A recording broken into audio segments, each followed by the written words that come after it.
Salut! Avant de commencer cet épisode de podcast, c'est hyper important que je te dise que aujourd'hui, au moment où sort cet épisode, nous sommes le 24 février et les portes du programme Zen à cheval sont ouvertes pour une semaine. C'est la seule fois de l'année que Zen à cheval ouvre ses portes et c'est le programme pour les personnes qui veulent gagner en kiff et en connexion avec leur cheval. Alors, si tu es quelqu'un de stressé à cheval, que tu as un cheval explosif ou que tu montes à cheval, que tu as l'impression que vous faites des trucs, que techniquement ça va à peu près, mais qu'il vous manque un truc, que vous manquez de connexion et de vivre ensemble finalement avec ton cheval, eh ben ce programme, il est sûrement fait pour toi.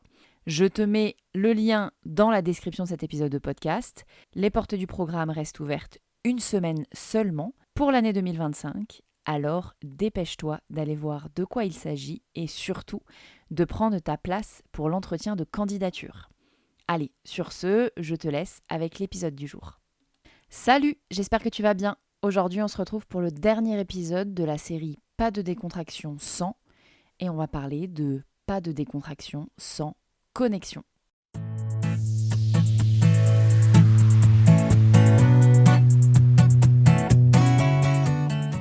Salut, bienvenue dans À Cheval, le podcast de l'équitation collaborative. Je suis Morgane, je suis coach en équitation et j'accompagne mes élèves, peu importe leur discipline ou leur niveau équestre, vers plus de collaboration dans leurs échanges avec leur cheval. Si tu es cavalière et que tu es à la recherche de connaissances, de tips, de réflexions ou d'exos pour que ton équitation devienne plus collaborative, alors t'es au bon endroit. Dans ce podcast, je te partage seule ou avec mes invités tout pour t'inspirer et que tu puisses développer l'équitation dont tu rêves avec ton cheval. T'es prête ? Allez hop, à cheval ! Ah, la connexion. Quel sujet, n'est-ce pas ? Au moment où j'enregistre cet épisode, on est au milieu de l'événement que j'ai créé pour fêter l'ouverture des portes de Zen à cheval, qui s'appelle 4 jours pour gagner en relâchement avec ton cheval. Et ce grand thème de la connexion, il revient souvent. Il revient souvent parce que la connexion avec notre cheval, en vrai, elle nous manque souvent. Et quand elle nous manque, eh ben, il se passe des trucs qu'on n'aimerait pas qu'il se passe. Genre, on peut avoir un cheval qui nous traverse, ou un cheval qui s'en va, ou un cheval qui se met à sursauter, ou si on a un cheval explosif, on peut avoir un cheval qui explose. Mais tous ces sujets-là, ils sont autour de la connexion. On peut aussi avoir un cheval qui se fige, un cheval qui est concentré H24 sur lui-même et qui est du coup mécanisé un petit peu, où on a cette impression de cheval robot. La connexion, elle est hyper importante pour se sentir ensemble avec notre cheval. C'est un peu, quand on a un cheval qui n'est pas connecté, c'est un peu comme si on essayait de parler tout seul.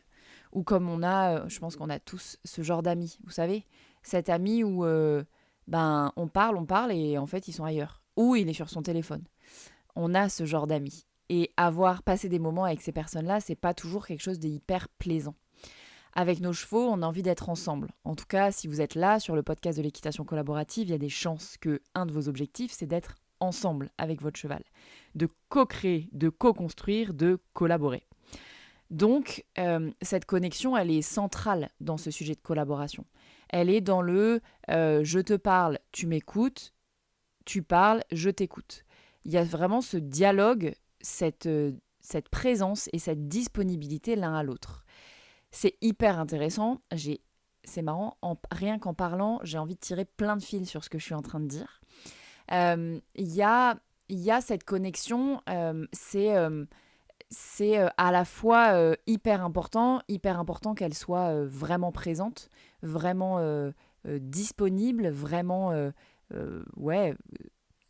solide. C'est pas un mot hyper adapté pour moi pour la connexion parce que la connexion, ça peut être un peu alternatif. C'est-à-dire que avec les chevaux, on peut avoir une minute hyper connecté et puis paf, on voit un papillon passer, puis paf, il revient et puis il y a peut-être il y a un truc de va-et-vient dans la connexion avec nous aussi, nous aussi dans notre tête, il peut y avoir ah bah tiens, mon cheval est en train de faire ça, ah tiens, le truc d'après, je vais lui demander ça et je lui demande quelque chose, voyons comment il répond.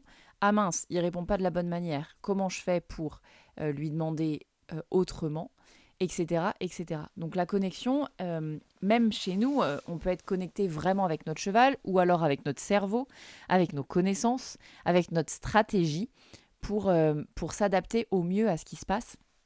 Et donc la connexion, c'est pas quelque chose de figé. Un cheval qui est tout le temps connecté au même endroit, pour moi, c'est un cheval qui n'est pas équilibré dans ce qu'il propose. Un cheval qui est toujours, on le voit souvent sur les chevaux un peu qui donnent l'impression d'être robotisés, un peu mécanisés là. C'est des chevaux qui ont les oreilles tournées vers eux-mêmes, qui ont la tête un peu basse, l'œil un peu absent. Ces chevaux-là, ils sont tout le temps connectés à eux-mêmes. Et ils font mécaniquement, on leur demande de marcher, ils marchent, on leur demande de trotter, ils trottent. Ils peuvent même trotter, on a la sensation que tant qu'on leur demande pas d'accélérer ou de ralentir ou je ne sais quoi, et ben, ils restent sur la même vitesse, bom, bom, bom, bom, bom. Et moi, c'est pas le genre de séance dont j'ai envie, c'est pas le genre de pratique que j'aime. Moi, j'aime la pratique où il y a des échanges, il y a des questions, il y a des réponses, il y a des confirmations ou des infirmations, où il y a vraiment ce truc de ah, viens, on fait ça. Ah ouais, non, viens, on fait ça. Ah ouais, ok, allez, super, on fait ça. Et je me décontracte là-dedans. Et du coup, quel lien je fais entre la connexion et la décontraction? C'est que typiquement, les chevaux mécanisés, robotisés comme ça, ils ont comme une espèce je vais grossir le trait, mais on n'est pas très loin de la vérité parfois. Ils ont une espèce une seule vitesse de marche, une seule vitesse de trot, une seule vitesse de galop. Et puis, quand on serre les fesses, ils s'arrêtent. Et puis, quand on serre une jambe, ils tournent. Et pour autant, ils font ça en n'étant pas vraiment présents. Et donc, en n'étant pas vraiment relâchés. En étant un peu plus figés, de mon point de vue en tout cas. Il y a ce truc de courir un peu mécaniquement. Ouais, et potentiellement de s'échapper dans notre cerveau. Moi, c'est en tout cas ce qui se passe quand je cours à la même vitesse, même si ça m'arrive assez peu, assez peu de courir.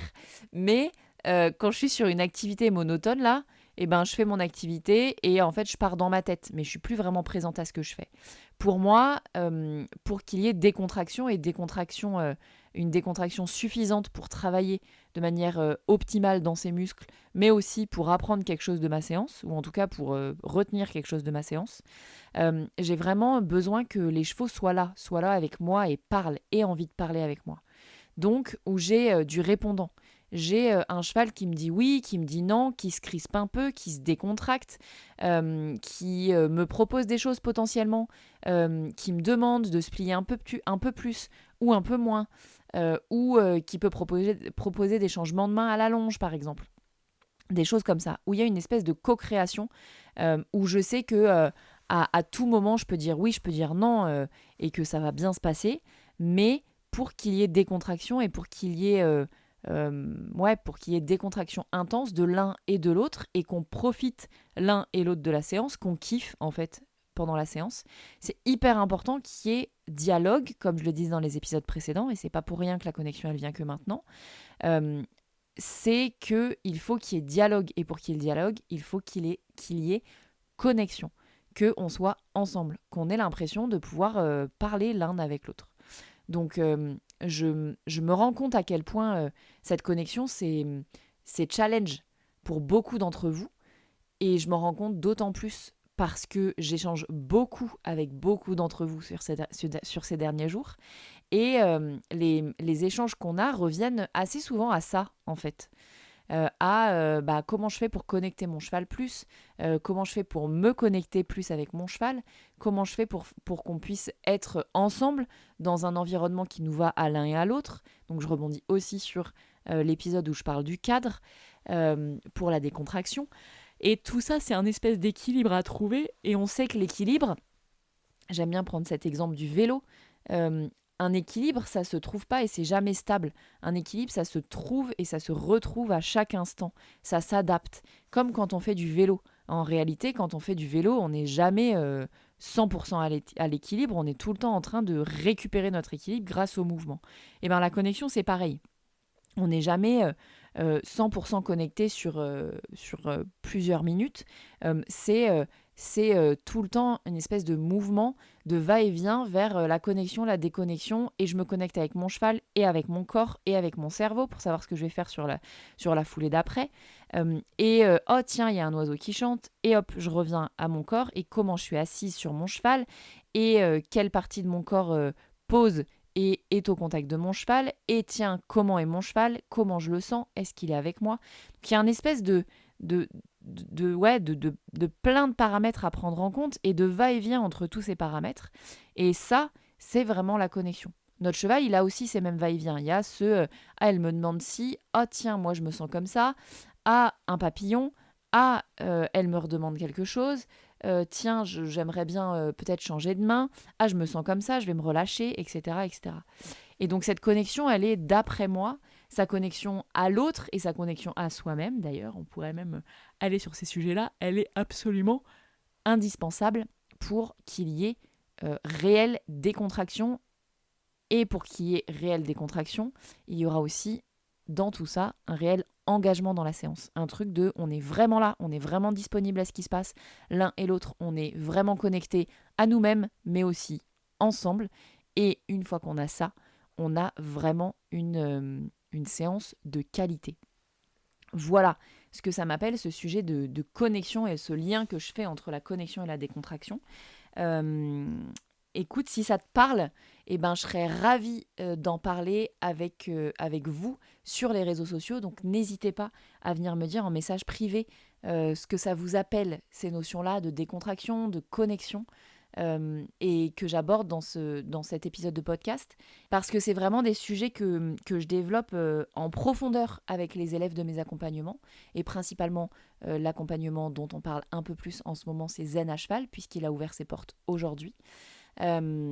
Et c'est vraiment un accompagnement qui vous permet de vous reconnecter à vous-même, de vous reconnecter à votre cheval, et par cette connexion, de vivre ensemble, d'être plus tranquille, de gagner en relâchement et d'avoir une relation plus saine, plus équilibrée et plus kiffante.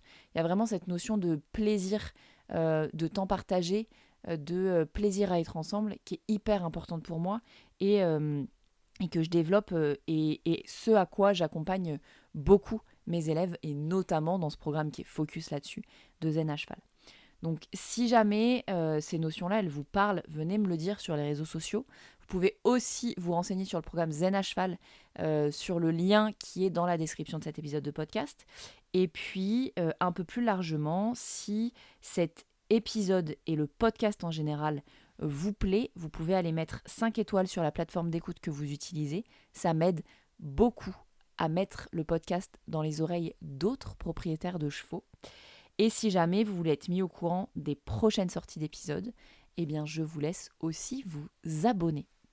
Sur ce, je vous laisse ici et je vous dis à la semaine prochaine pour un nouvel épisode de À Cheval, le podcast de l'équitation collaborative. À plus!